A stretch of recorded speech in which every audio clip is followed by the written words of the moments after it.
page is a public profile for an organisation or person. Rather than adding you as a friend, Facebook users can choose to become a fan of your page by liking it. On your Facebook homepage, click the plus icon next to your name here.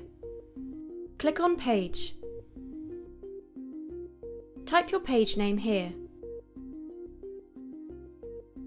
Choose a category here. Suggestions will be made as you type. Write a page description here if you wish. Click Create Page here to create it.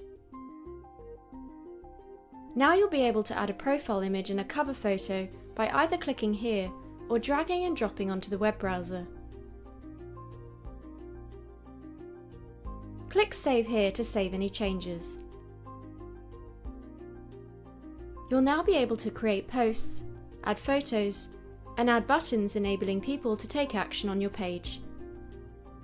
People will be able to search for your page and like it to follow it.